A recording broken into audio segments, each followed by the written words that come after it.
পেটে সন্তান লইয়া মা যদি বেশি বেশি মিষ্টি খায়, সন্তান বড় হওয়ার পরে মিষ্টি প্রিয় হয়। মা পেটে সন্তান লইয়া যদি বেশি বেশি টক খায়, সন্তান বড় হওয়ার পরে টক প্রিয় হয়। মা সন্তান পেটে নিয়ে যদি বেশি বেশি করে গান শোনে, সন্তান বড় হওয়ার পরে গায়ক হয়।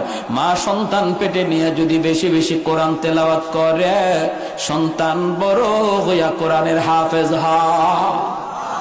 মা যদি সন্তান পেটে নিয়ে পর্দা করে চলে রে যুবক, তাহলে এই সন্তান বড় হওয়ার পরে মেধাবী হয়।